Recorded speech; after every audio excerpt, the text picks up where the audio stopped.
Okay, so today is, August 3rd.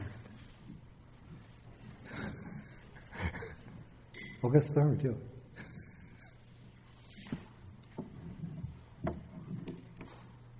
Seems like the summer just started and it's halfway through already. Wow. I have to start making my funeral arrangements. Okay, so we will start with the homage to the Buddha.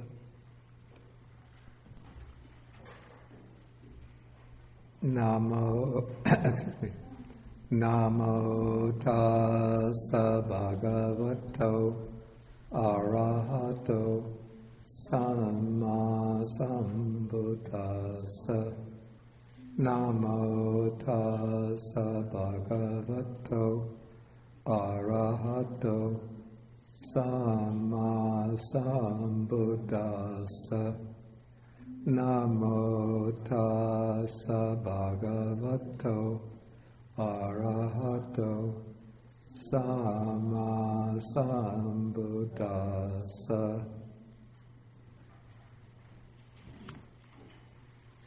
Okay, good morning, everybody.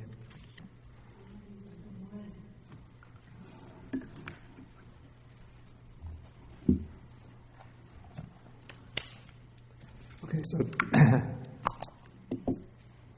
so today we will be taking Sutta number 103 in the Majjhima Nikāya. This is called the Kinti Sutta. And from the sense of it, we get the meaning is, well, actually, Kinti means literally just how or what. But from the sense of it, I think the title that Venerable Nyanamoli gave was, "What do you think about me?" And one gets the impression, well, first the basic topic of the sutta is how to resolve disputes within the Sangha. And one gets the impression from the sutta that it was spoken by the Buddha perhaps very close to the end of his life, when he foresaw that he wouldn't be around much longer to settle disputes. So he had to lay down some guidelines for the Sangha, how to settle disputes that might arise.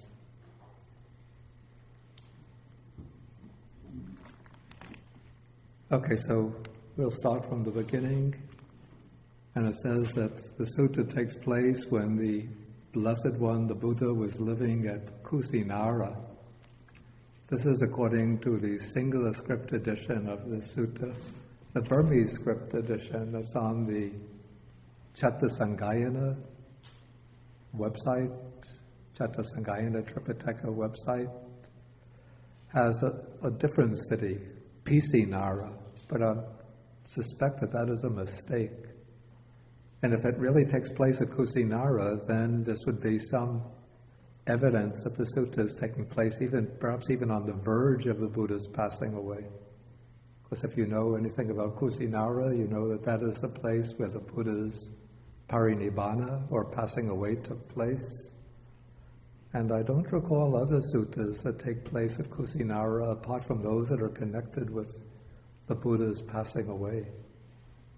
So if that's the case, that this sutta takes place at Kusinara, then the sutta could even have been something like, we call it deathbed instructions.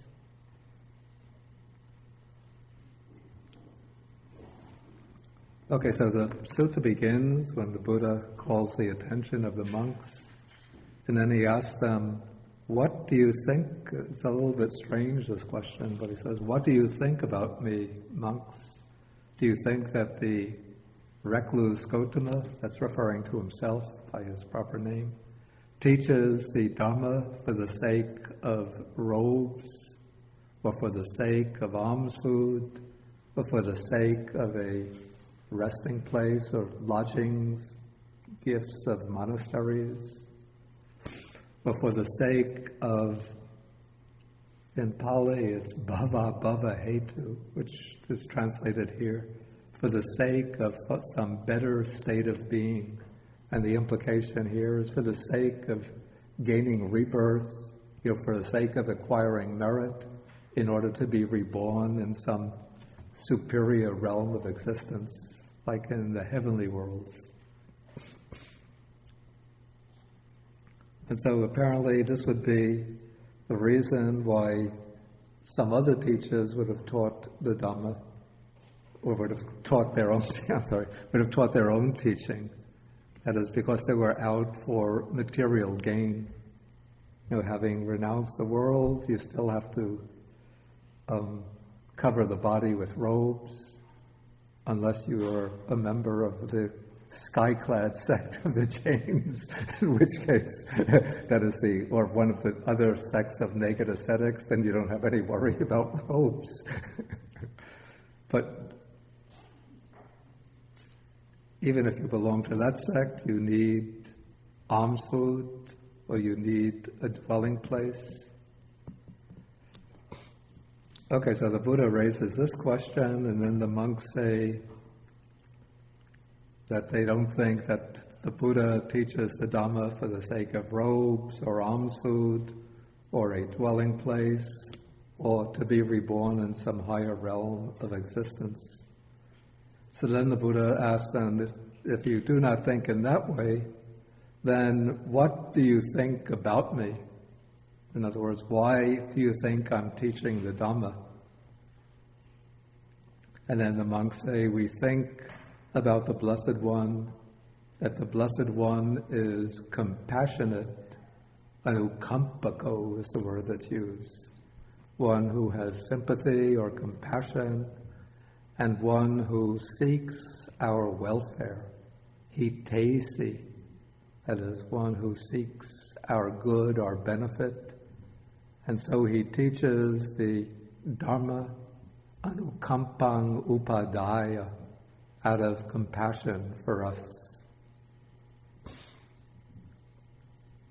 So it seems that the Buddha is setting up this initial part of the teaching in order just to get confirmation from the monks that they truly have trust in him, and they recognize that he's teaching the Dhamma not for the sake of any worldly benefit for himself, but because he truly has compassion for them and concern for their welfare. And so once the Buddha gets that confirmation, then he's assured within his own mind that the instruction that he's going to give will be accepted by the monks out of a recognition that these instructions will be truly given for their well-being and for their spiritual progress and for their ultimate attainment of liberation. Okay, and now comes very important teaching.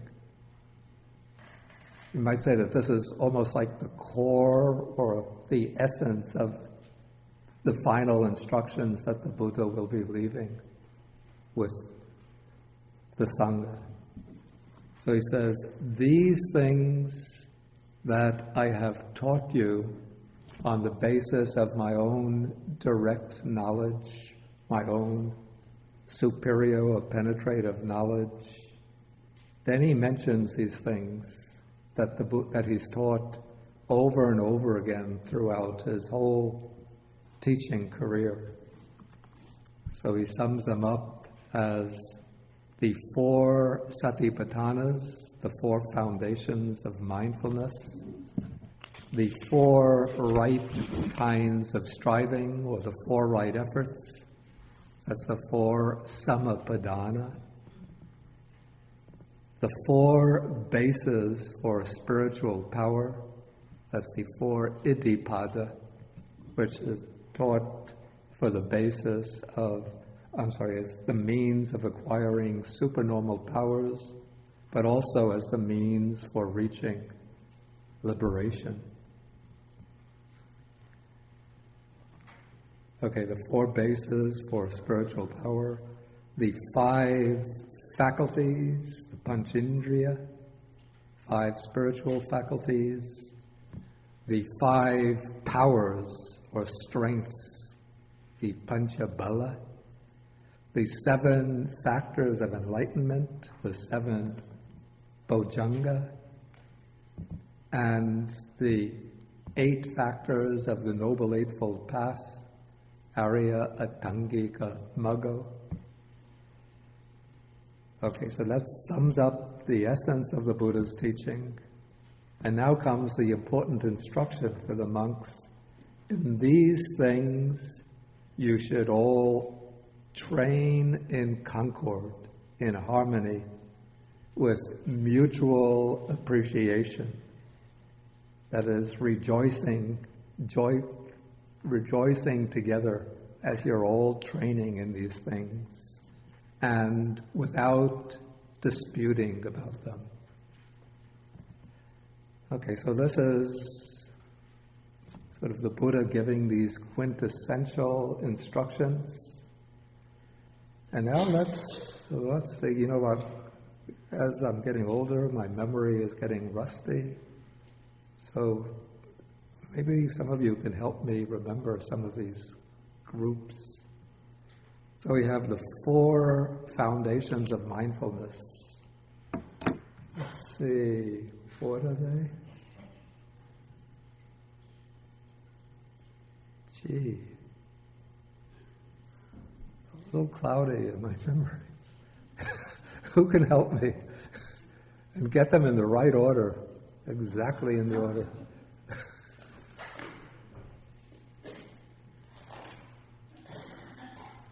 Okay, Bob. Mindfulness of the body. Yeah, go on. Feelings. Okay. Mindfulness of the body, mindfulness of feelings, the mind, and the dhammas that's conducive to our liberation. Okay. So we have the 4 foundations of mindfulness. So we have contemplation of the body, contemplation of feelings, contemplation of mind, and then contemplation of dhammas. Dhammas being a very broad category that includes both things that are obstructive to mental development, like the 5 hindrances, and things that are beneficial, like the 7 enlightenment factors. So these are the 4 satipatthanas, 4 foundations of mindfulness. And now we have the 4 right efforts, so 4 kinds of striving.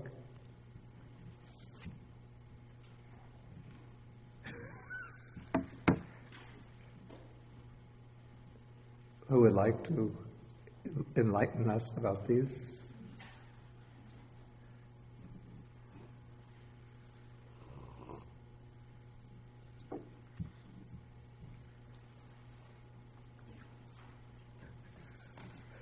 You have a memory memorizing the list?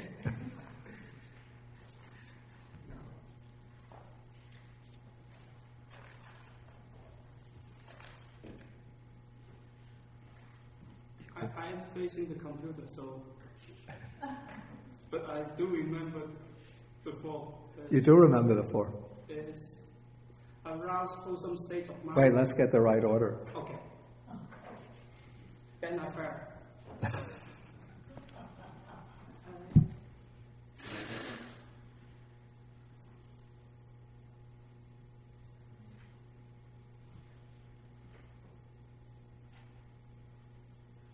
Nobody. Any unwholesome states that has arisen, you, with restraint, push it away.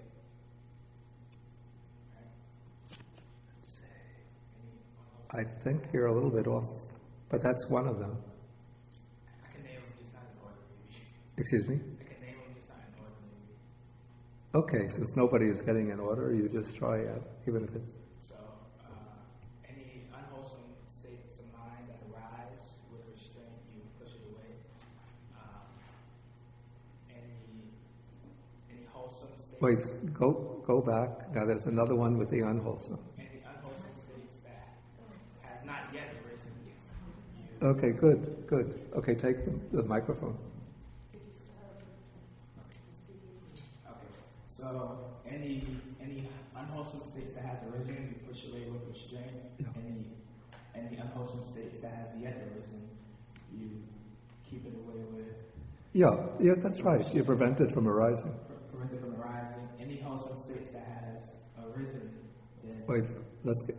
any wholesome states that has arisen Yeah, are you provoke those thoughts of wholesome minds, yeah. and then any wholesome states that has not arisen, you also provoke. Okay, you're on the right track, except those two should be inverted. Because first, the wholesome states that have not yet arisen, first you have to arouse them, bring them up. Then the wholesome states that have already arisen, then you have to stabilize them and develop them further till they reach fulfillment. Okay, so he got all four right. So the order a little bit off. Okay, so to get them in the right order, you have to remember first you divide into the unwholesome and the wholesome. And the Buddha usually takes the unwholesome side first, because that's what you have to get rid of. So the unwholesome that has not yet arisen, one makes the effort to prevent it from arising. And then the unwholesome that has arisen, one makes the effort to remove them, to dispel them. So those are the two right efforts regarding the unwholesome. Then regarding the wholesome, there are also two right efforts. The first is that when there are wholesome states that have not yet arisen, then one has to arouse them or bring them up, generate them. And then with the wholesome states that have already arisen, then one has to stabilize them, strengthen them, and develop them to fulfillment. Okay, so that's the four right efforts. Very good.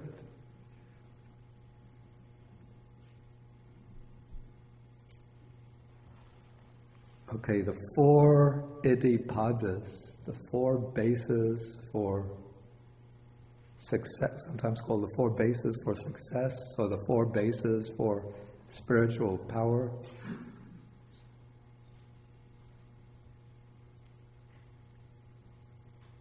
Maybe this is not so familiar. You want to try it? Oh, boss. Yeah, the first one is will. Okay, take the microphone again. First is will.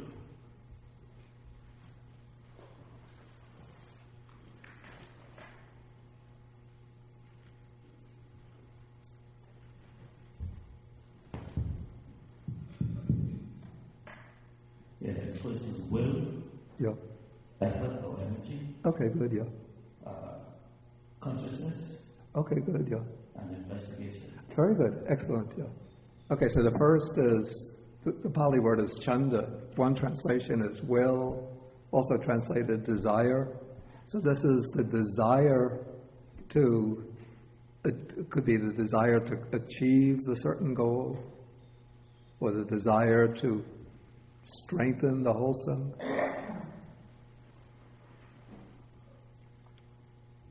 Okay, the second is virya, which is energy or strong effort.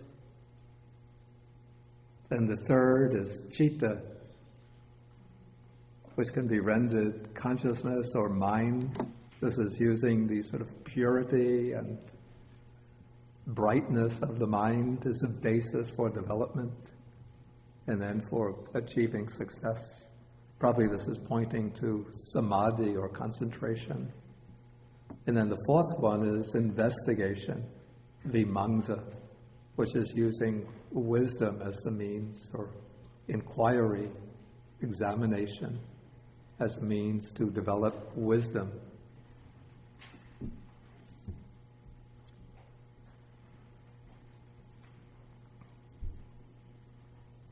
Okay, then comes the 5 indriyas or spiritual faculties.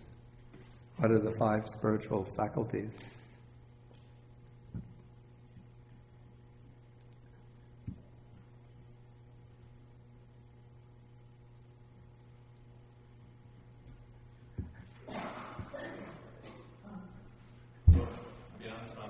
I didn't know it from memory, but I'm referring back to the Sakudadayan.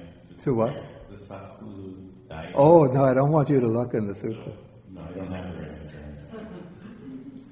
now. I want to see who has them by memory. Wait, yoga. Now this is a star student. Okay, please. Faith, Yeah, effort of energy, yeah. mindfulness, concentration, wisdom. Right, excellent, excellent. So faith, energy or effort, mindfulness, concentration, wisdom. And the 5 balas or powers.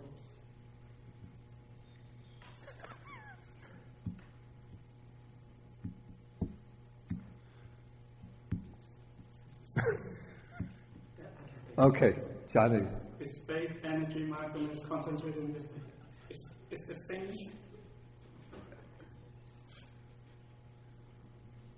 Right. It's the same. Okay, good.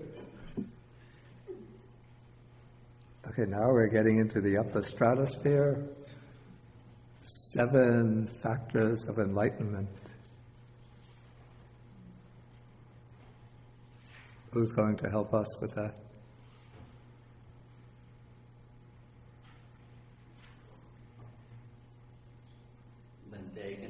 Oh, no. You're a veteran, yeah.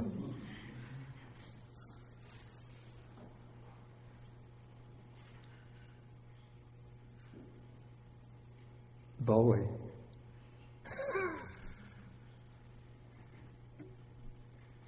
Take the microphone.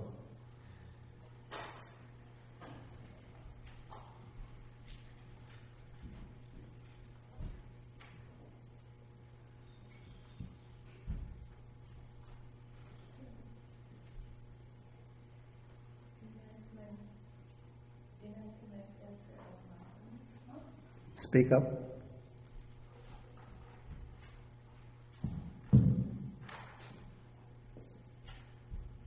Enlightenment factor of mindfulness. Yeah. And then it's the enlightenment factor of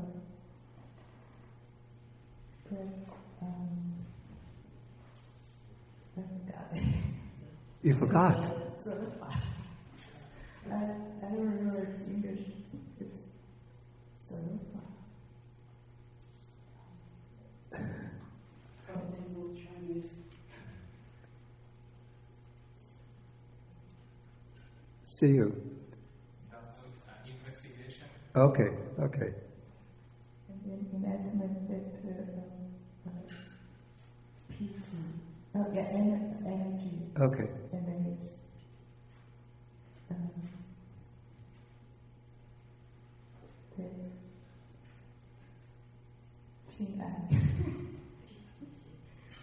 a PC and then rapture. Yeah. And then it's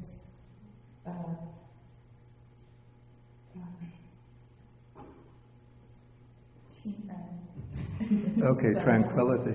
And then upeka. Is it really upeka? No, the last one is equanimity. Yeah. And the 6th one is samadhi.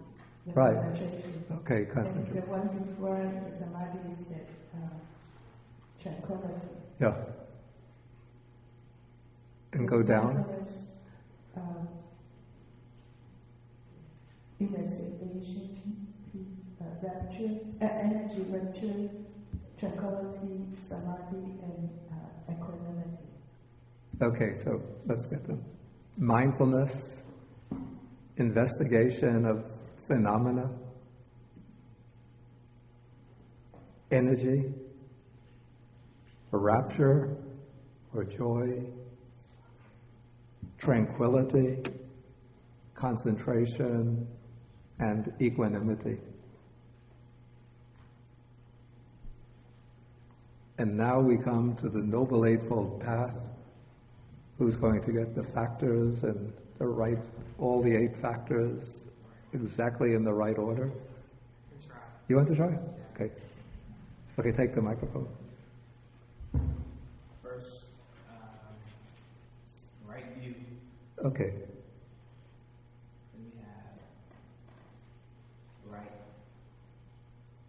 right action. Right view. Then we have right effort. No. Okay, this has to be in the right order. No, you can. Okay, we'll take husband again. Okay, take the microphone. Okay, we have right view. Right intention, Yeah, right speech, right. action, Yeah, livelihood, yeah. mindfulness, Okay, we have livelihood. What's after right livelihood?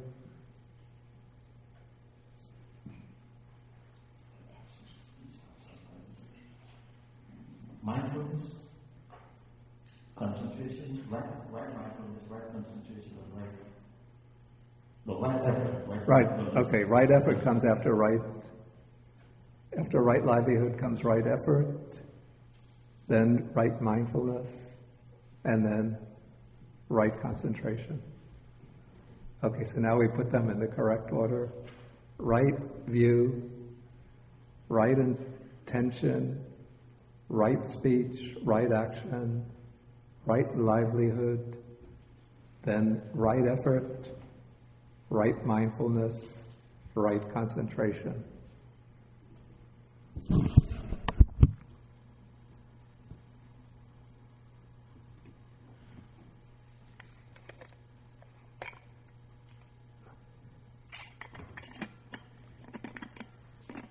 So those are the 37 factors that the Buddha has emphasized again and again. And so later, I don't think one finds this in the older suttas, but later these 7 groups come to be collected under the name of the 37 Bodhi-Pakya Dhammas.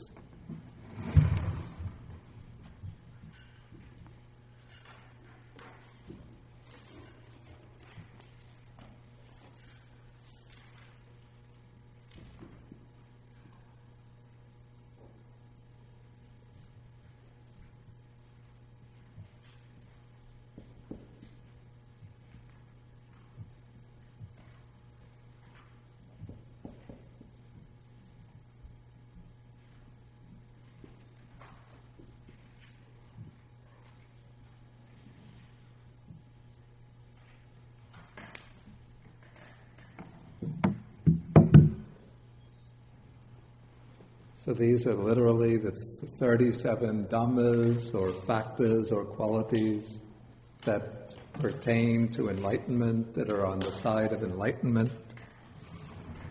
Or sometimes they're translated the wings to awakening,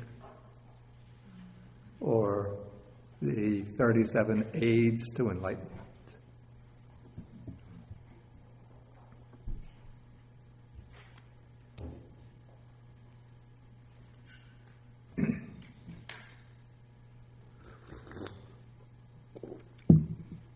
Okay, so if we're going to train in concord with mutual appreciation without disputing, first you have to learn them.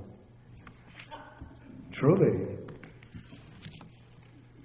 Okay, now comes, we call it the core or the essence of this discourse, and that is what to do when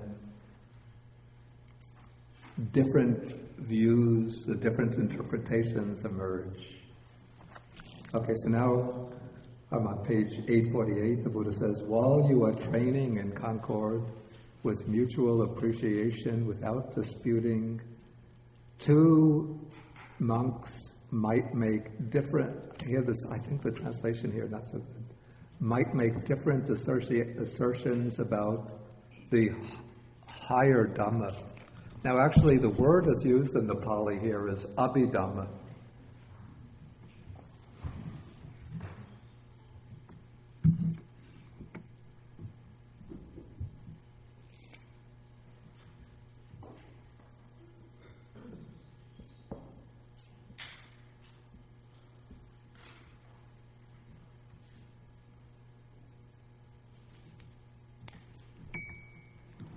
But I think here the translation, higher Dhamma, implying that there's something higher than the regular Dhamma, is not correct. But rather, and it's not the case, later there emerges a systematic form of the Buddha's teaching coming from the Abhidhamma Vitakka, and then this philosophy is called Abhidhamma. But that's not being referred to here. The prefix abhi, this is sort of what's been determined by philologists, linguistic specialists, that the word abhi is sometimes used simply to indicate reference to something. And so what is really meant here is simply that they make different assertions with reference to the Dhamma. And even according to the commentary, even the commentary doesn't interpret the word Abhidhamma here as referring to, the later philosophy of the Abhidhamma system. But it says that what's meant by Abhidhamma here is simply the 37 aids to enlightenment. So these are different opinions, different interpretations that emerge about the 37 factors that the Buddha said you should train harmoniously in. And so now the Buddha is going to go through different bases for conflict or dispute and how to settle them. And he mentions two main ways, or two main spheres, we could say, two spheres or two factors over which the dispute can arise. One of these is the meaning or the substance of the teaching. The other is the phrasing, the wording, the expression. So in Pali, this is the two things around which disputes can arise is atta, which is meaning, and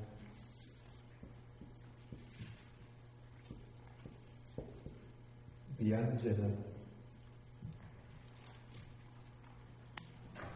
which is the formulation, the expression, the wording. Okay, so now we have a case first where the monks have been divided about both the meaning and the phrasing. Okay, so now the Buddha is going to give instructions. How does one settle this dispute? He says that whichever monk you think is the more reasonable should be approached and addressed thus. So you have two sides disputing. If there's a monk, say, who's not involved in the dispute and who seems to be learned and wise, capable of sound judgment, then one should go to him. But if all of the monks are involved in the conflict, then to settle it, one should look to the one who seems to be the most reasonable, the wisest, the most learned, and most balanced, the one who's likely to be able to consider both sides objectively without firmly and tenaciously holding to his own position.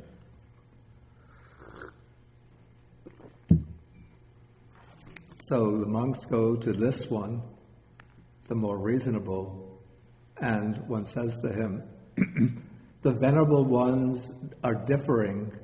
They're disputing about both the meaning and the phrasing. The Venerable One should know that it is for this reason that there is a difference about the meaning and difference about the phrasing. Let them not fall into a dispute.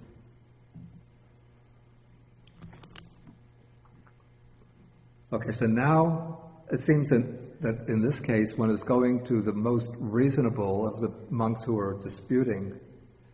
It seems that it's picturing a case where there's a dispute on all the monks are involved in the dispute. So you go to the most reasonable and then tell him about the dispute.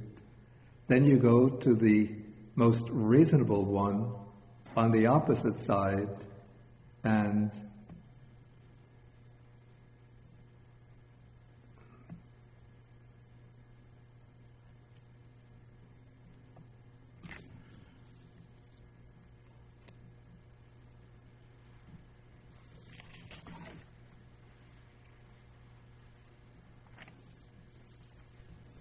okay, I see. Okay, you go to the one on the opposite side, the one who seems to be the most reasonable, and you tell him that there is a dispute. I have to say, it's not so clear how one is actually going to resolve the dispute. But,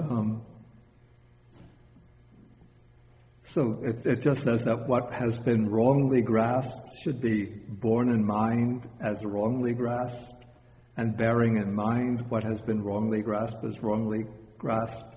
What is Dhamma and what is discipline should be expounded.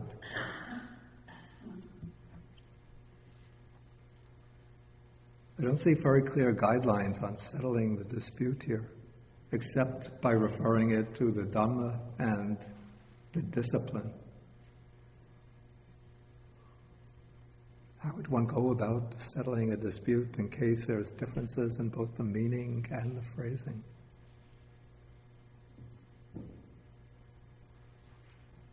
What do you think?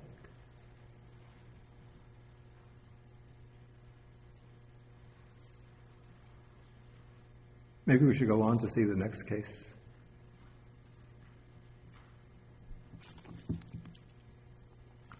Okay, here there is a difference about the meaning, but agreement about the phrasing.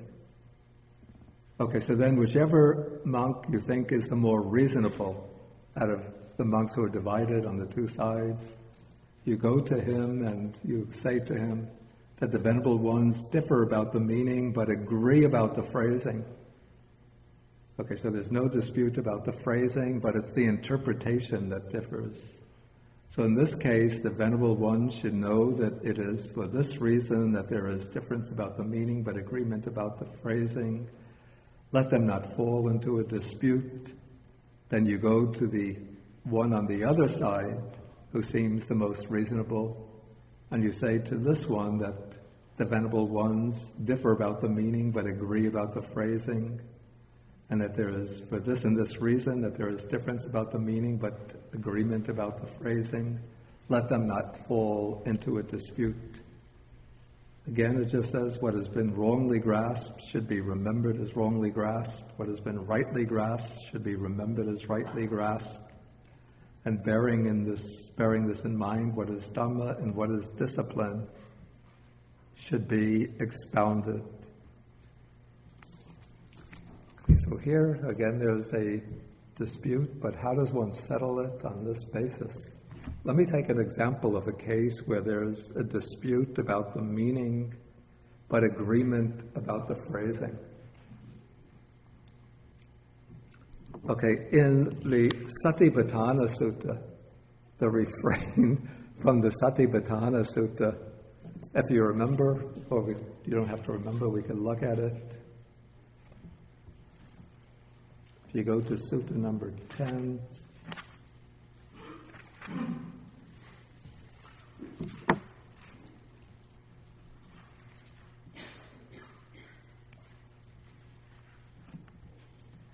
on page 145, where the Buddha is laying out the basic formulation for the practice of satipatthana. There's section 3. We have here a monk abides contemplating the body as a body, ardent, fully aware and mindful.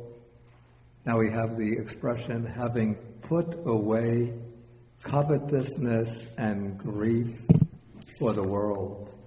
In Pali, it's Vinaya Loke Abhijja Domanasam.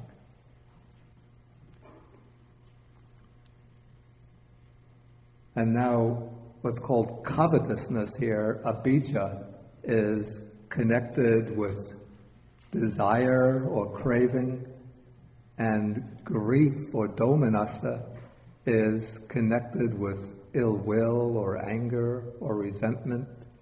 And so this is often interpreted to mean that one puts away the 5 hindrances. Okay, so this is something like a shared understanding of this phrase in the Satipatthana Sutta.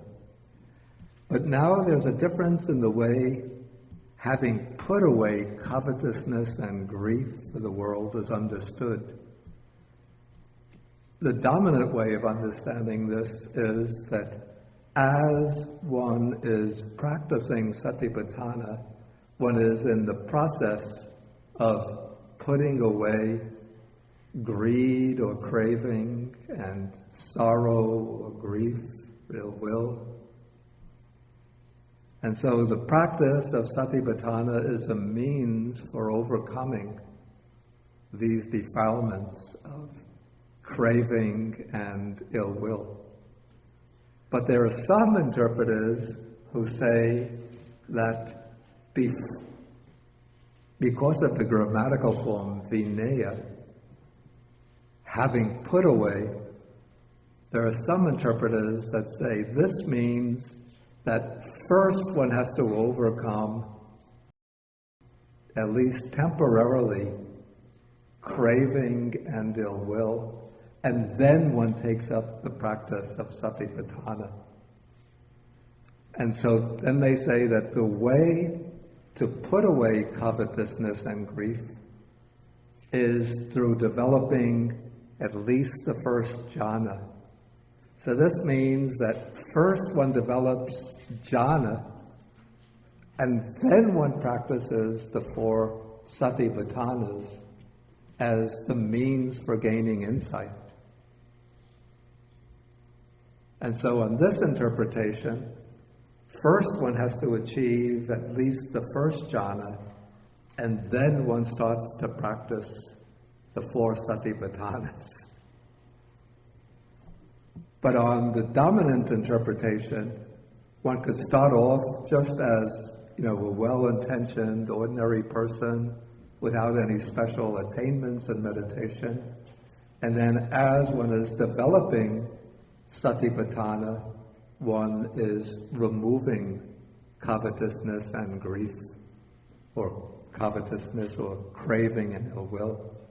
So in this way, it will be the practice of satipatthana that can be the means for developing the jhanas, or the means for going directly into into the development of insight.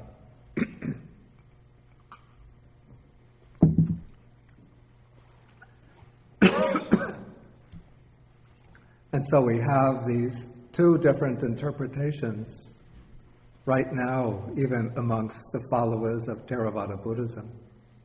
One is the predominant interpretation, but the other has become very influential through the teachings of the recorded teachings and maybe YouTube videos of a certain well-known Buddhist monk, not myself. I don't mention names.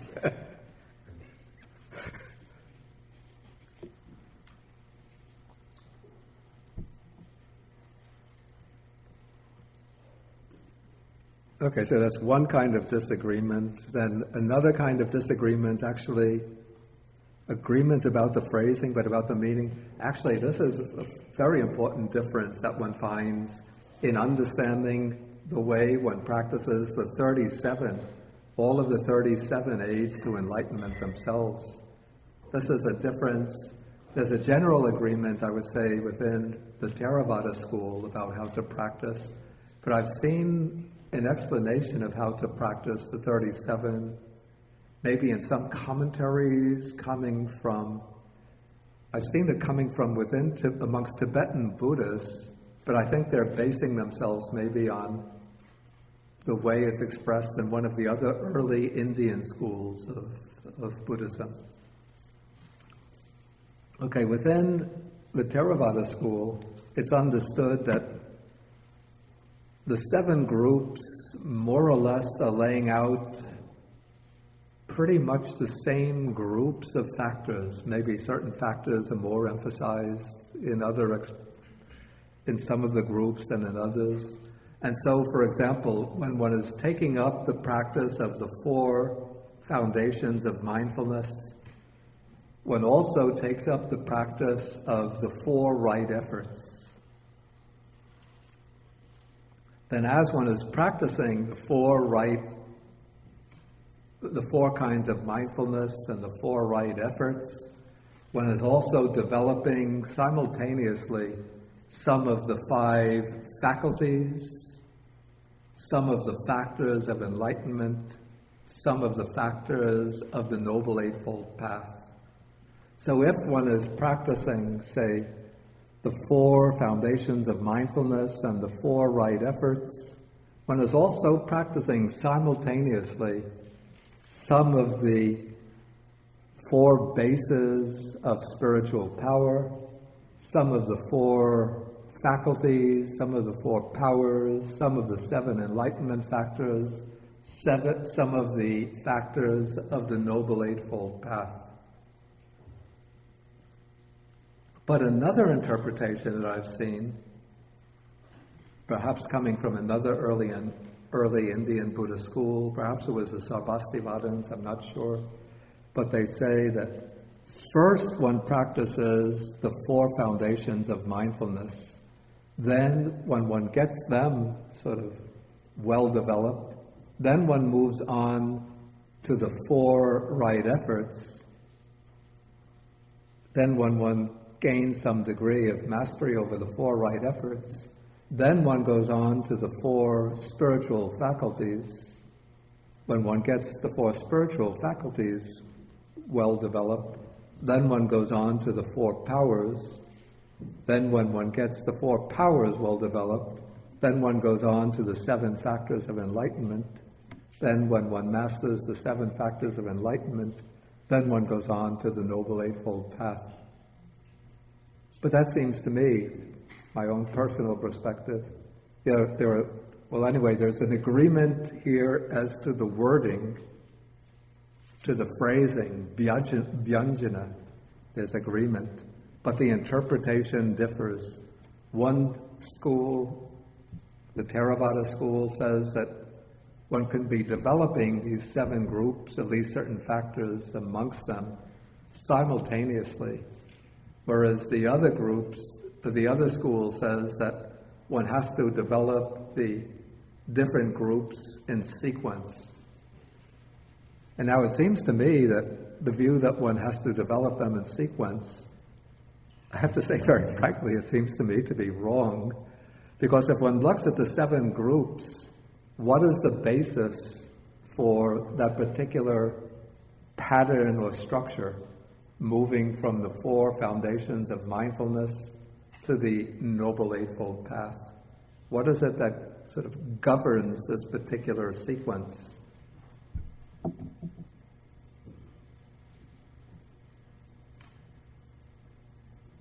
What would you say, Asma?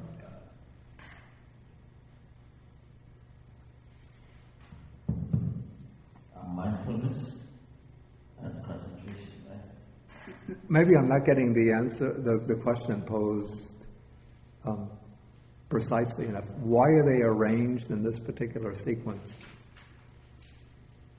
I think that's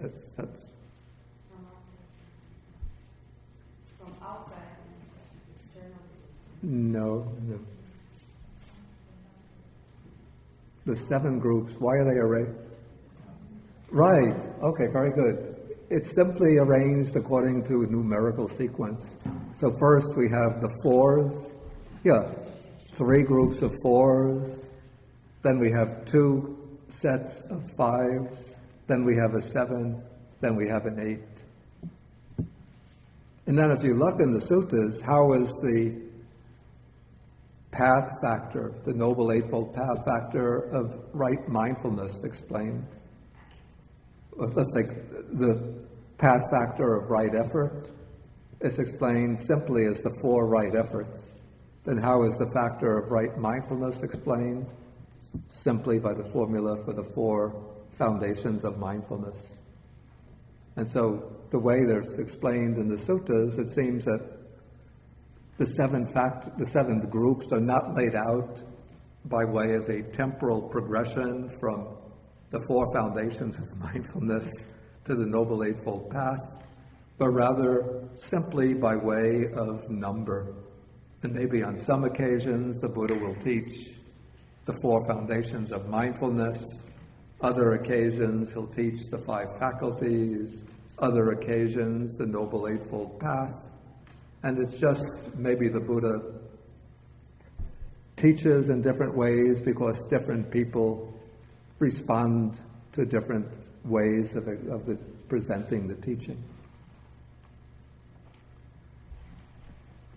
Okay, now we come to the 3rd type of disagreement.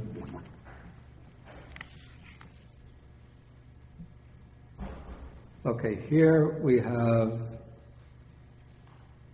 the case, and this is a very interesting one, where the monks disagree about, the monks agree about the meaning, but they differ about the phrasing.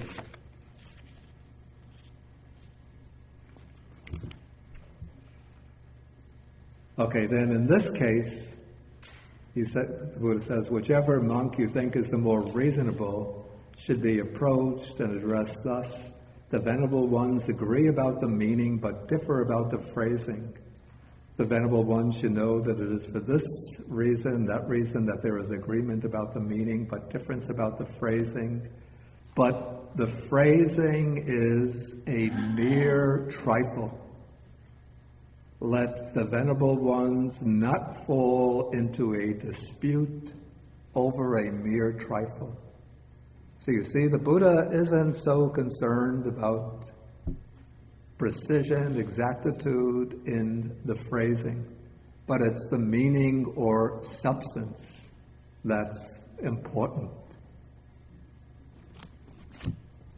And to take a case where there was a difference about the phrasing, but agreement about the meaning, it's the way the 2nd group came to be expressed in different Buddha schools. Now, within the Theravada school, which is based on using the language that we now call Pali, the 2nd group is called the 4 Samapadanas.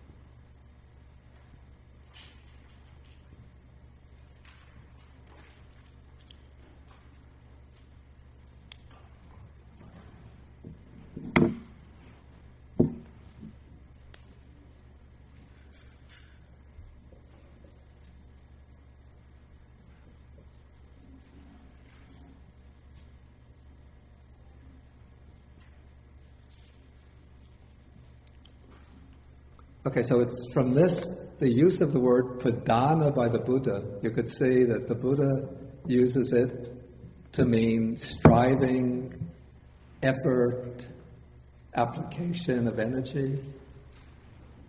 But it seems over several generations that the word padana changed its meaning so that it came to mean the sense of primary or substance. And so maybe the later generations of Buddhists, especially when Sanskrit came to be the dominant language amongst the Buddhist community, might have been puzzling over the four pradhanas, which would have meant to them the four substances or the four primaries. And so they were wondering, how could this be the four primaries?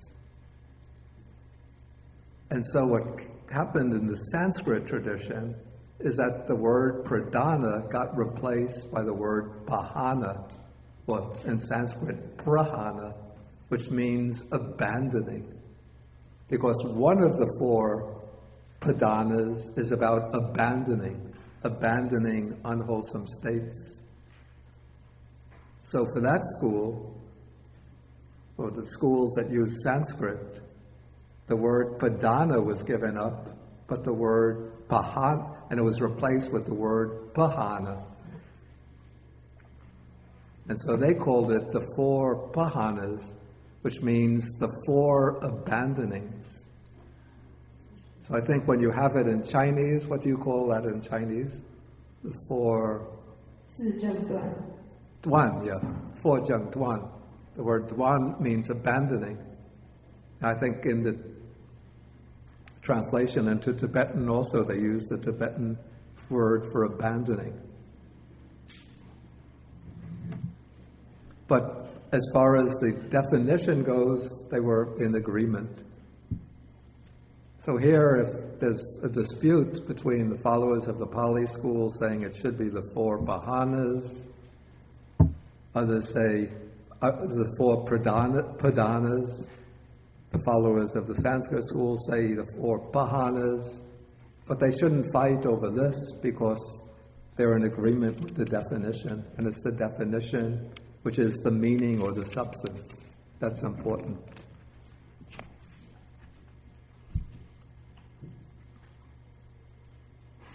Okay, so that is the third case. The fourth case is where there is agreement about the meaning and the phrasing. I don't know why this case should actually be brought up, since if there's agreement about the meaning and the phrasing, I don't see any ground for a dispute at all. So I don't even see why there's a necessity to speak to monks on either sides and to caution them about falling into a dispute. Anybody have any idea how there could be a dispute if there's agreement about the meaning and the phrasing? Maybe a dispute about some other matter that has no relation to the interpretation of the Dhamma. Okay, let's move on to the next section.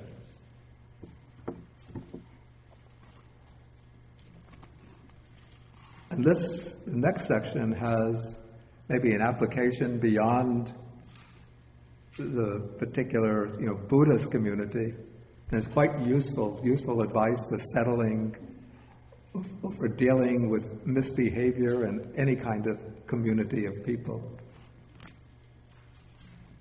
Okay, so here we have the case where the monks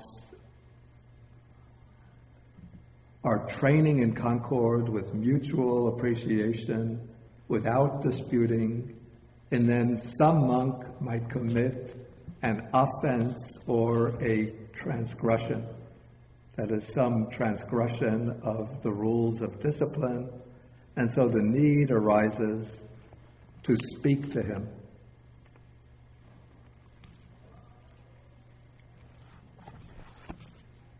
And so before the monk speaks to him in order to reproach him, then one has to consider the person in this way. So this is the way one reflects before rebuking the misbehaving person.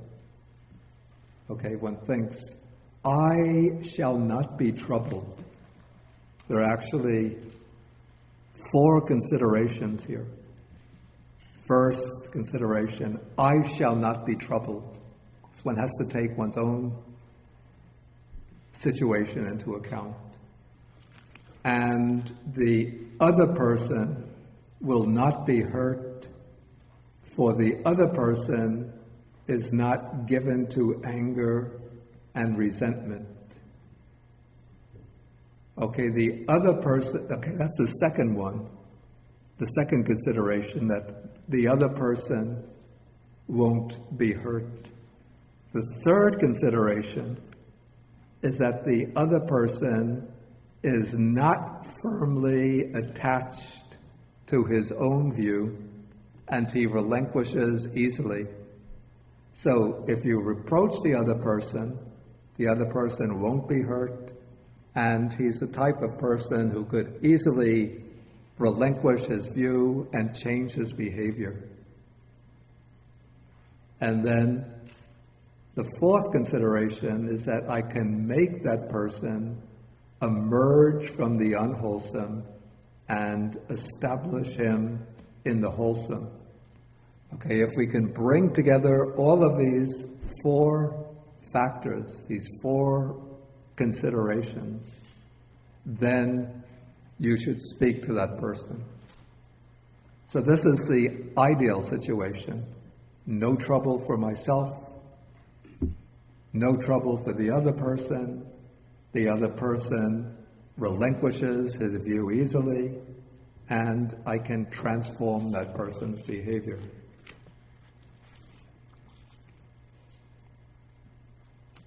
Okay, now we come to the second situation. Okay, in this case, I won't be troubled, but the other person will be hurt. The other person is somewhat sensitive, and he's given to anger and resentment. But, so he's a person who gets angry maybe quickly, provoked a little bit easily, but he's the kind of person who can reflect if you present him good reasons for changing his behavior.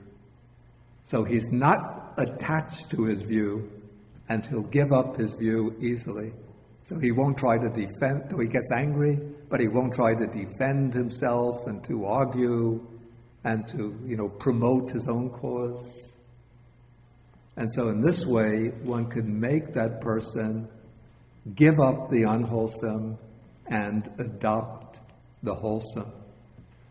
So in this case, Buddha says, it's a mere trifle that the other person will be hurt, even though one doesn't like to hurt the other person, but it's a much more important thing that one can convince that person to change his behavior, to give up the unwholesome, and to establish himself in the wholesome.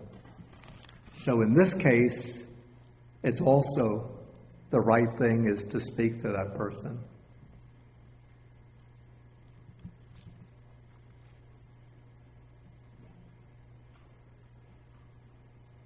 Actually, if the other person is hurt, normally one would be somewhat troubled oneself, because one has to face the anger of the other person.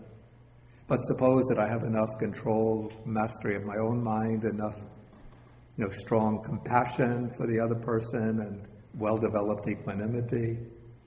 Maybe then if the other person gets angry and sort of snaps at me, I can take it and just reason with that person and convince him to give up his misbehavior.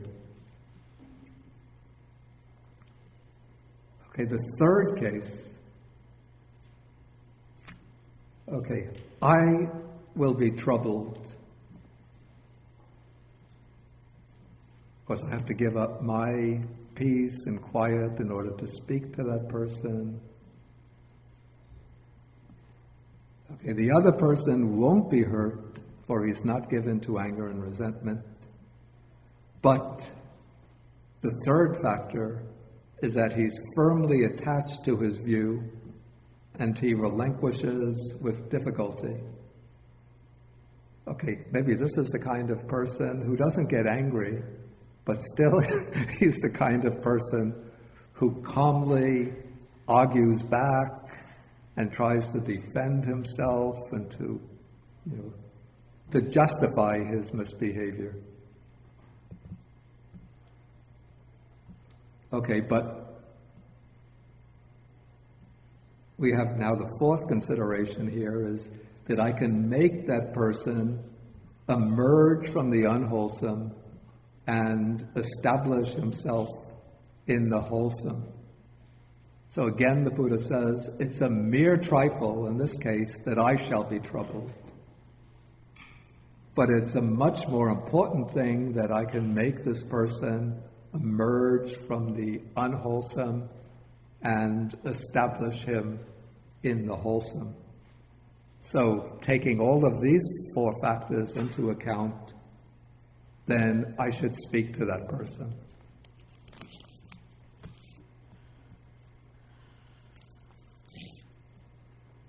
Okay, now we come to the third situation. Okay, when I'm contemplating speaking to the person, I reflect that I shall be troubled. Maybe I get upset easily, and I have to give up my peace and quiet to reproach the other person. The other person will be hurt, and he might get angry and snap back at me.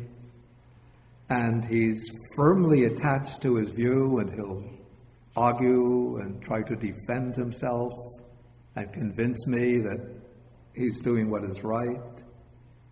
So we have 3 counts against it, 3 reasons for just keeping quiet. But I realize that I can make that person emerge from the unwholesome and establish himself in the wholesome. So even though there are 3 counts against it, but if I really persist, I can make that person change his way and adopt the wholesome.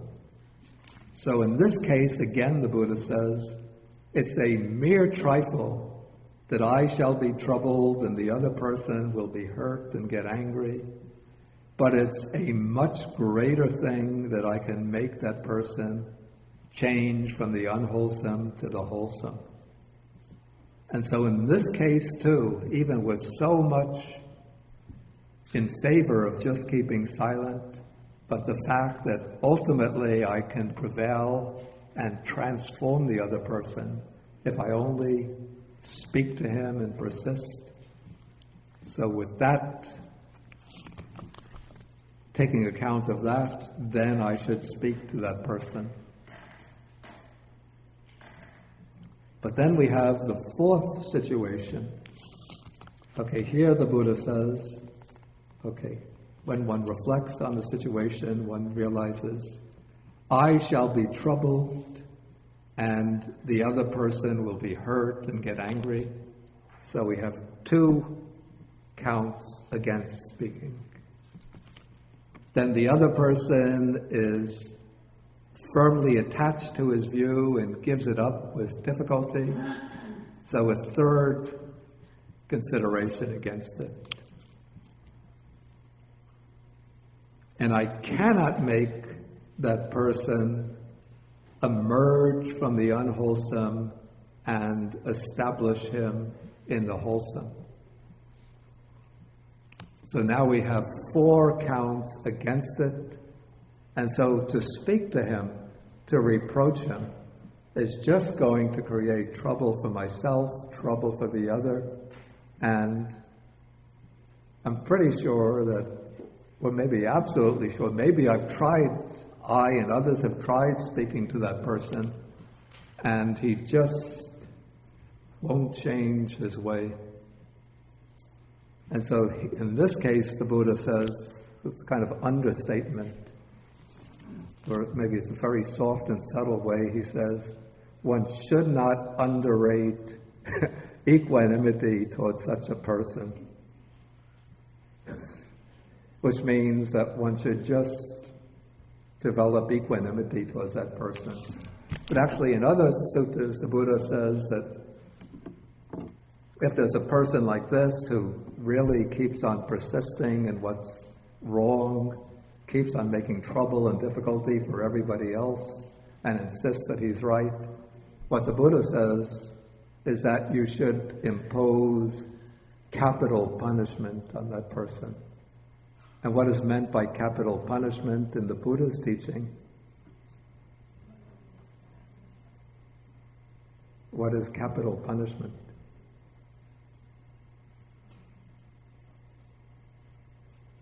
You send them to the gas chamber.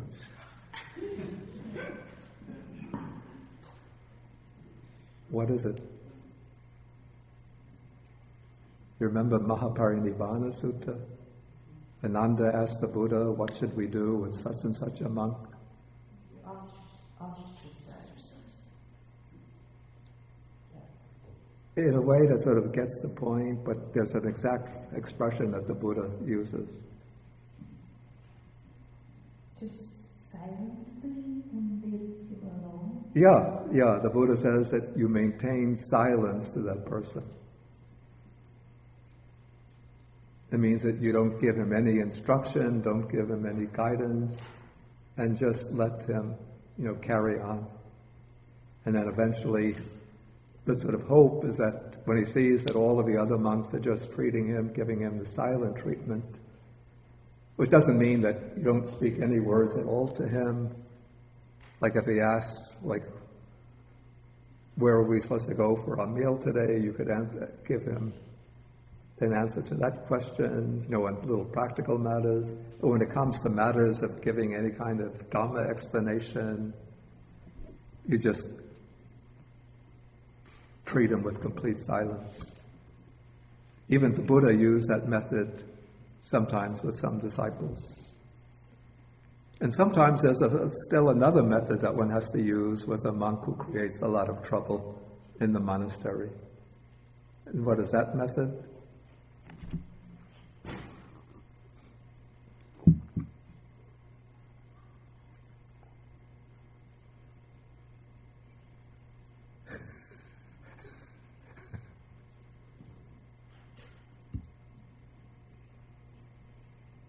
This is when all of the monks get together.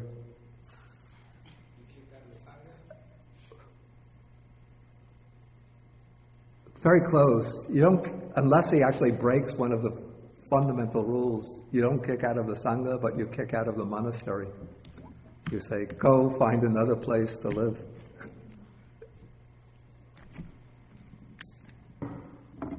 Then if he really mends his ways, then you could let him stay. But if he just keeps on arguing, then you have to insist to go. Okay, so this is the ways of settling, this is a way of dealing with a recalcitrant, troublemaking monk in the monastery. Okay, so first issue in the sutta are disputes within the Sangha, either about the meaning or about the phrasing. The second big issue is about dealing with a monk who is persistently committing transgressions.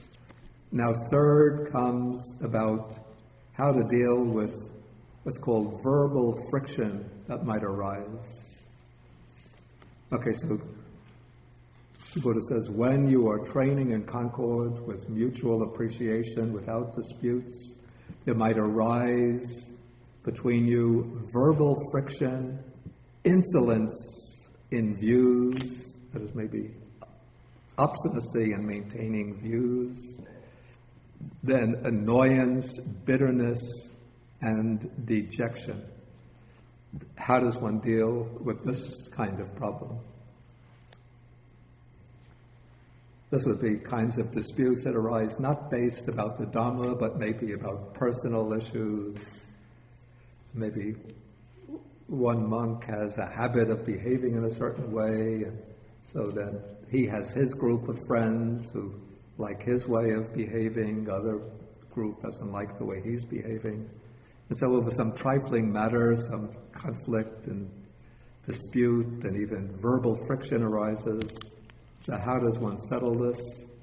So the Buddha says, whichever monk you think is the most reasonable on one side, you go to him and say, well, we are training in concord like this kind of conflict and quarrel and disputes have arisen. Then one raises the question, if the recluse, here the word used is samana, probably it's obvious from the context it's referring to the Buddha. it seems strange that they're using the recluse. Why don't they use the word Bhagava? That would make more sense to me, the Blessed One, or Tathagata. If the Blessed One knew, would he censor that? And so answering this rightly, the monk on the other side would say, certainly if the Blessed One knew about this, he would censor it. The Buddha would criticize them for disputing about such a trifling matter. Okay, then they go to the other side and they speak to the monk on the other side who's most reasonable, and they say that if the recluse or the Bhagava, if he knew about this, would he criticize us for fighting over this trifling matter? Oh, I'm sorry, I skipped the second question. So then they ask the monk on the first side, without abandoning that thing, can one realize Nibbana? In other words, while all of the monks are fighting and disputing, can they achieve the ultimate goal? Because all of them will have bitterness in the mind over this trifling conflict. And so unless they reconcile with one another and become harmonious and are able to return to the state of training in harmony together, then that bitterness in the mind will always be an obstacle, and so they won't be able to practice successfully. And so answering rightly, the monk on the first side will say, without abandoning that thing, that resentment and bitterness over their disagreement, then we cannot realize Nibbana. Okay, and then they go to the most reasonable monk on the other side, and they ask the same questions, and he'll answer in the same way. And then presumably, once they convince the leading monk on each of the two sides that the Buddha would have reproached them for arguing, and that without getting over this conflict, they won't be able to progress on the way to Nibbana, then the two sides will become reconciled. Okay, now comes the last part of the sutta, and that is how the monk who's serving as the arbiter, the one who brings conflicting sides together, how he should respond if questioned about his role. So if others come to him and say, was it you who made those monks emerge from the unwholesome and establish them in the wholesome? Okay, answering rightly, should he say that, yes, I was the one who did that. You should all be grateful to me for playing such an important role in the Sangha, and you should make me maybe the chief monk in the Sangha. Is that the way he should respond? Or should he say it was due to my wisdom, my skill in negotiations that brought the two sides together?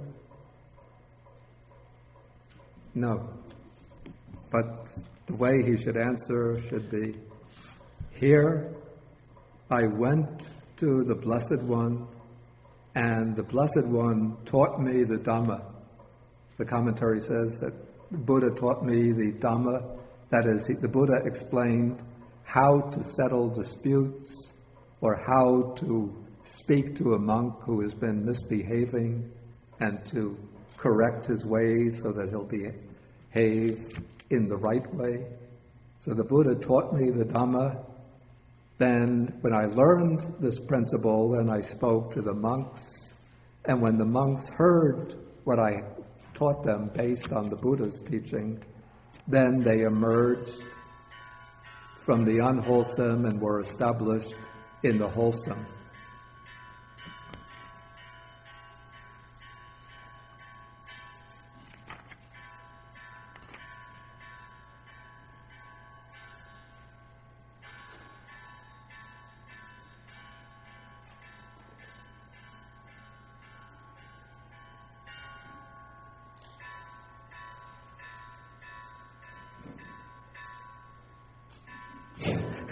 A long time. Who's doing that?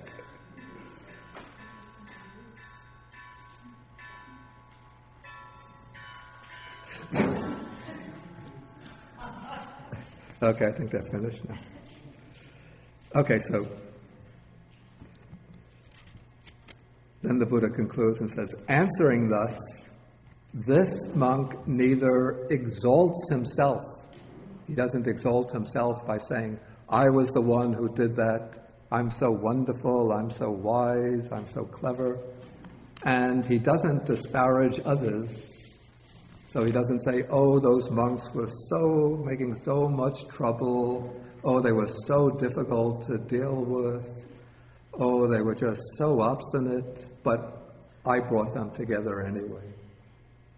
And in this way, he answers in accordance with the Dhamma in such a way that nothing that he said provides a ground for criticizing him. Okay, so that is the end of the sutta. And I didn't really leave time for questions. But if there's a few questions, we could field them now and then leave the other questions for after lunch. Any questions? Okay, Barbara. Yeah. I feel like I have a big question. A big question. In the first section, I don't quite see how having it pointed out that there's something has not been grasped correctly changes. That something has not been. That something has not been grasped. Grasped. Yeah. Yeah, it hasn't been grasped. Yeah. How does that change the mind of the person who hasn't grasped it correctly? Yeah, that's why I raised the question too. I didn't quite get that. Because most people, I think, would respond, no, Yeah. I understand it is correct. Yeah. And maybe expound the Dhamma first and then you would say. Yeah, I think that question will be settled in the next sutta that we're going to take in 2 weeks.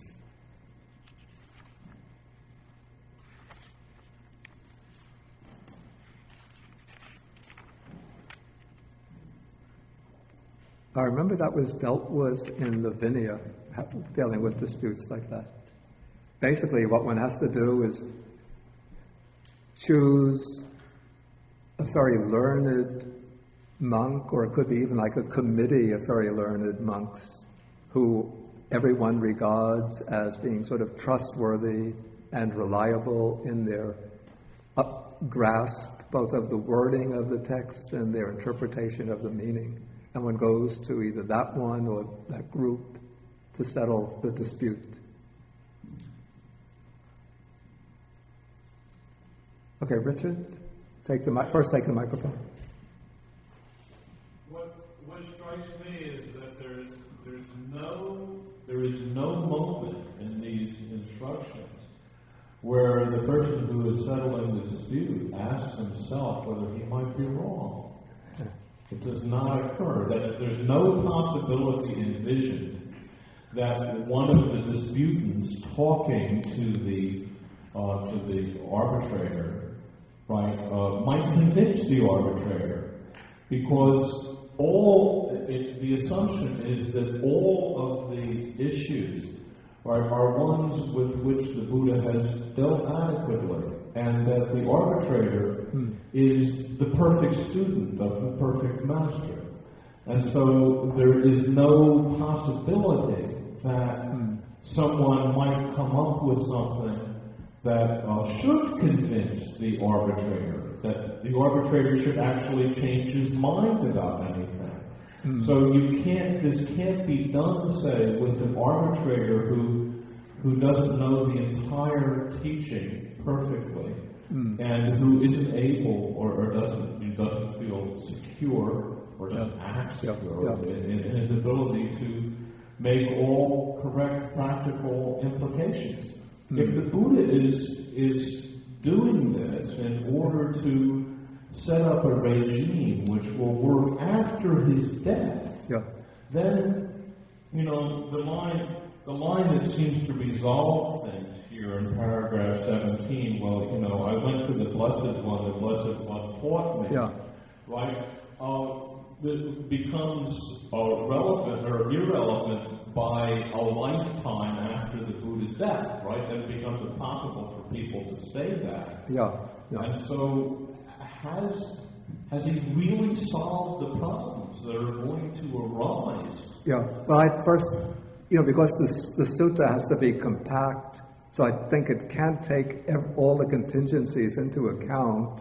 But in the Mahaparinibbana Sutta, the Buddha says that, after I've passed away, it's the Dhamma and Vinaya, the Dhamma taught by me and the Vinaya laid down or proclaimed by me that should be your teacher after I'm passing away. But the plain simple fact is that, even setting up the Dhamma and the Vinaya as the guy didn't settle all the different possibilities, or didn't remove all the possibilities for different ways of preserving the text and the letter, and also for different interpretations. So probably that is why, especially as the Sangha spread to different geographical regions, then the monks in different communities were faced with interpreting maybe the same body of text, but different interpretations arose. And once they came together again, then they found that that their interpretations were so different that they actually formed different schools. Yeah, so that happened. Yeah. Okay, we'll take one more, then we'll have to stop from Michael here. I thought Richard's question was particularly relevant in the sense that this sutra appears to me to be about have two major elements. One is the content that's being discussed, but even more important perhaps, at least this is the way I felt it, the structure within which the content is discussed or dealt with or resolved. So, explain.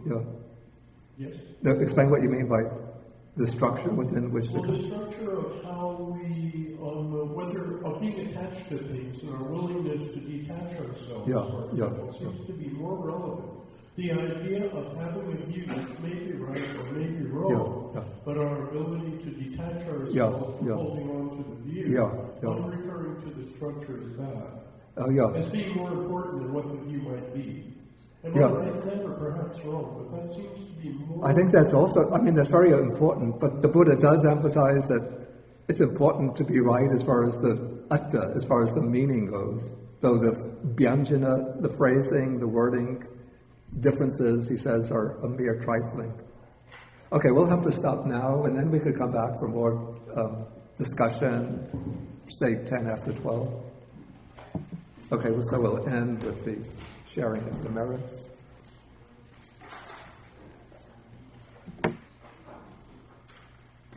Akasata chabumata deva nagamehetika punyantang anumoditva shirang rakantu sasanam. Akasata chabumata deva nagamehetika punyantang anumoditva shirang rakantu desanam. Akasata chabumata deva nagamahedika punyantang anumoditva chirang rakantu mang paran. Okay, next one, the short way. Etavatacham hehi sampadang punya sampadang sabbe devanumodantu sabba sampati siddhya sabbe bhutanumodantu sabba sampati siddhya sabbe satanumodantu sabba sampati siddhya bhavagupadaya vichihetato etantare satakaya upapana rupya rupicha sanya sanino dukha pamuchantu pusantu nibuting. Okay, next week we won't have the class on Saturday because there is a weekend meditation retreat here, the Anapanasati, mindfulness of breathing retreat. I think if you want to take that retreat, you can still register for it. So we'll have the next class will be 2 weeks, April 17th. Excuse me? Oh, I'm sorry. Time goes very quick. August 17th. And we take sutta number 104. You can read the whole sutta. If some of the middle portions seem a bit technical and detailed, don't worry about them. But it's mainly the beginning parts and the parts at the end that are most important. But that deals with the Buddha explaining to the Sangha, again, how to preserve the teaching, to avoid disputes and maintain harmony within the Sangha.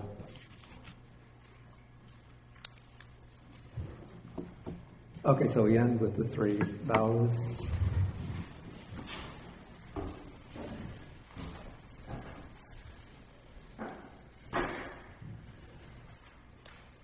Okay, 3 half vows.